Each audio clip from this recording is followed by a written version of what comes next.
What's up, guys? So, I got a few requests from you guys and some family and friends too that were like, "Hey, we really want to learn about the stock market. It's in the news all the time, but we don't know where to start." So, I made this video just kind of to start like a series of not like what to invest in or anything like that. Full disclaimer, not at all, but just to give everyone a little bit of a basic knowledge that you may or may not have picked up on, or to even add to knowledge that you have. So, um, today I'm just gonna start off with some definitions and just kind of like get everyone acquainted with it, acclimated with like the verbiage and where to start.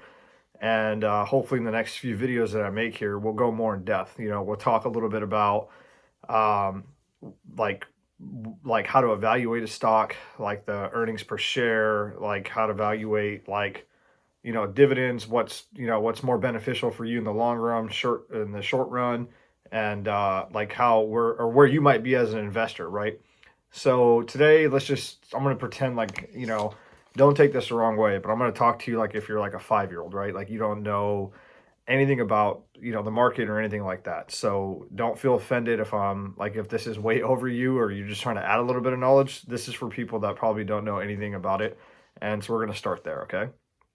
So I wrote down some definitions, and then I just want to go over them like the way a teacher would, in a sense, but then break it down so it makes sense for just regular people, right? So this is the hardest part, guys. I said this in my earlier videos. It's like once you learn a language of money, it makes it simple. You're not overwhelmed. You're a little bit more confident, and you could start making decisions for yourself, right? But when someone throws like words like around like they're like equity and like financial instruments, and you're like, oh man, I don't know what the heck this guy's talking about. Like, screw this, let's go do something else, right? But once you learn the language, if someone's speaking Spanish to you or German to you or Russian, you don't know what the hell they're saying. You're looking at them like the blank face. That's the same look that a lot of people have, and I hate to see that. And I realize not everybody is like self motivated, and sometimes people just need to hear it in a different way and be explained in a different way, right? So maybe I could fill that hole, for some people out there. So sorry, rambling, but let's start this off. So, what is a stock?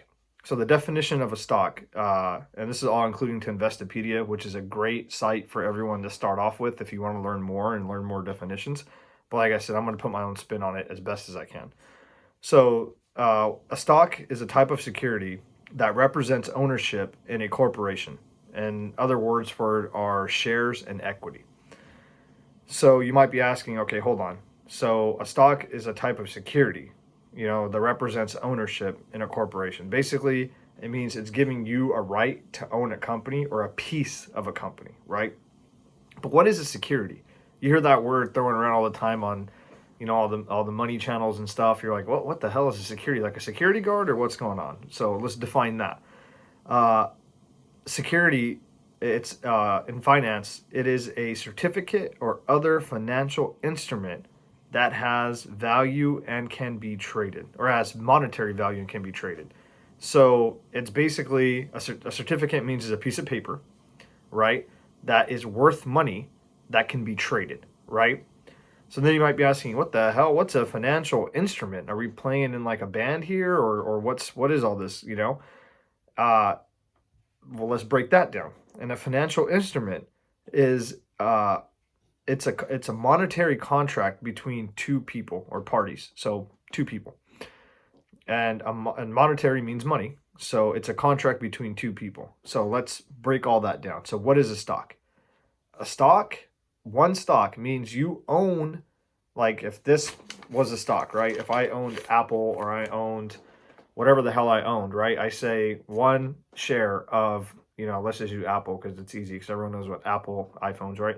One share of Apple, and I'm like issuing it to you for $200. Now you own one share of Apple. Now there might be, 100 people out there that own it, and depending on how many shares there are, how many shares you own divided by how many shares there are is the percentage of the company that you own, and it gives you the right to have, or sometimes it depends, depends on the type of stock. We'll get more into that, the next video around. So this is just a broad stroke, but it gives you right into owning a business. It's like, think about your local business, guys, in your town. Think about your local mom and pop shop, right? And if you came in and let's just say you had some money, and let's say the local burger stand at your place or the local pizza parlor that you have, and you said, hey, I want to own 50%. And the guy says, you know what? I need the money because I could use a new roof. I could use whatever. So they're going to sign a piece of paper that says, your name, enter here, owns 50% of this business. Here you go. You give them the 50 grand. Now, legally, you are a owner, half owner of that or of that pizza parlor or that burger stand or that whatever, right? So then as the burger stand starts doing better and greater and they start making money, you're entitled to 50%, of those earnings and revenues, right? So that's a basic broad breakdown, okay? I don't want to throw too much at you guys all at once because shit gets boring and you guys kind of want to make sense of it. So it makes sense. It's not just like a boring class, right? So we have price discovery. Price discovery is the overall process of setting a spot price. And that's basically a fancy ass way of saying a spot price is the current price that the market has set. And ultimately, basically, the main thing and investing is, and if you probably heard the name Warren Buffett, and he's made this very famous, is he's a value investor, which means he finds the intrinsic value. That's, if you didn't pick up on anything, remember that one word. It's called intrinsic value, and it's the true, inherent, and essential value, I guess, of everything. It could be of anything, but mostly in finance, it's of a security, of a stock, of a company, of whatever. So think about this word as intrinsic, right? You're looking into somebody. When you meet a friend, or you date somebody, or you become like even you're in class and you got a partner with somebody you don't know, the first thing you want to know is rely on instincts, and you're looking into them, right? Like, you want to look into their freaking soul, especially if you're going to marry somebody, right? Or if you're going to be a really good best friend with somebody, and you're going to share them your darkest, deepest secrets. Unless you're very open like that, I guess you just walk up to them and say, hey, here's my diary, but you're probably not going to do that the very first time you meet somebody, right? So why would that be any different than a stock? Just because the stock's price is, $200 or whatever, you're not gonna be like, all right, yeah, I'll buy it. So start thinking about it like that. I'm not even gonna throw money at you. I'm just gonna throw real life at you because we all lived through real life before, right? So when you're evaluating a stock, and you're looking at the intrinsic value of something, it's the same thing as if you're looking at the intrinsic value of everything else you do in your life. You do it every day. You're really good at it. If you made it this far in life, that you have an iPhone and you're able to figure this out and watch this video, you're pretty good at discovering, what things are, and you've made it in the world, right? You discovered if you like your job or not, and if you didn't, you're figuring out a way to get out of there. You discovered if the relationships you have in your life, right? You've sat back one time in your life, right, and said, damn, you know what, these friends aren't really good for me, or this relationship's toxic, or whatever the hell it is, but you figured out how to look into something and look into yourself, look into that, and say, this is what this value is to me in my life, right? And stocks, guys, are no different. A lot of the times when we make mistakes in stocks is, you need to get this education. It sucks. Sometimes it might be boring, it might be dry, but once you figure this out and you realize, like, oh shit, that's pretty okay, I start looking at a stock just how I look at a person, right? And you're like, hey, I'm pretty good at judging friends and judging people. I've done that. And you start looking at businesses in the same way, you're going to have success. You're not going to be guessing. You're going to be looking at it one way. So, if you look at a stock like, Kirkland, right? From Costco, that's their brand, right? I forgot off the top of my head what Costco's trading at right now, but I know it's in the high 200s off the top of my head.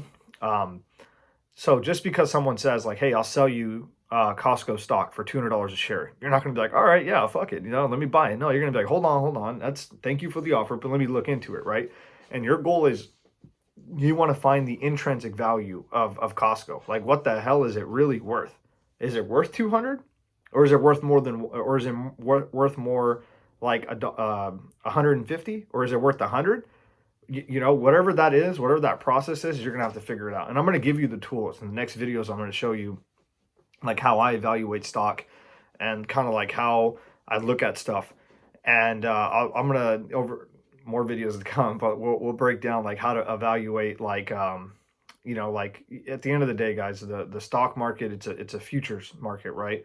The intrinsic value, that price, when we use the formulas and stuff, we're usually discounting it and we're trying to price it down to today's dollars.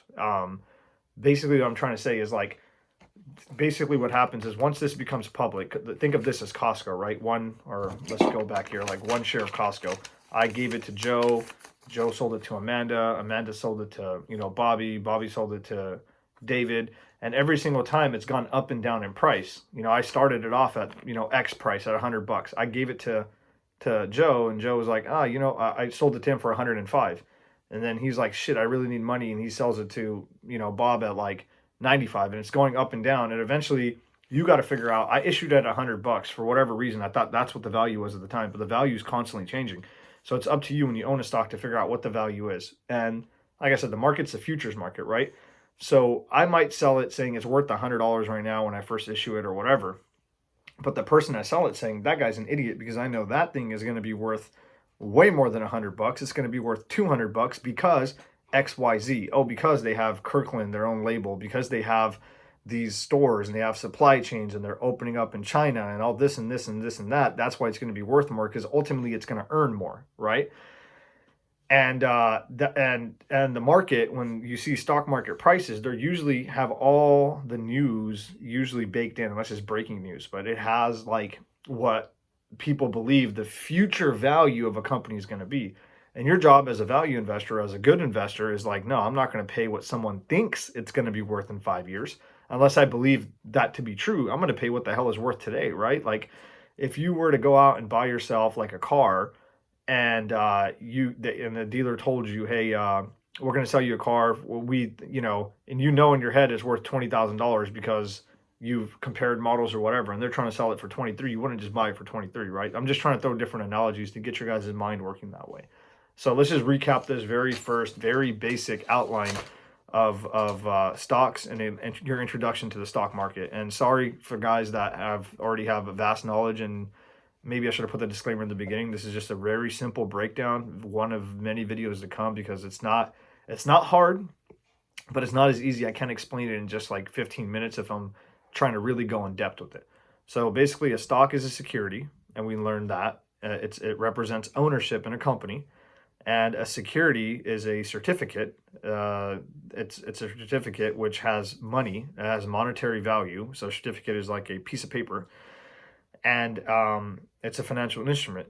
A security is a financial instrument, and a financial instrument is a monetary contract. So it's a contract that has to be involved with money between two people, between parties, multiple parties, be 4 or 5 people, but at least minimum 2 parties, or at least 2, right? You can't have a party of 1.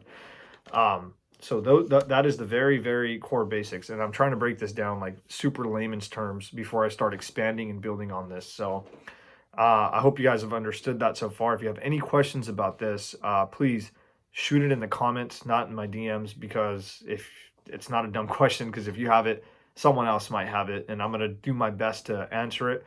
And if I can't answer it right away, I will do my research, post another video, or whatever it is I got to do to help you get that knowledge. Cool? Okay. And if, hey, you like the video, please just DM this to one friend, and I'm just trying to grow the page organically. Appreciate your time.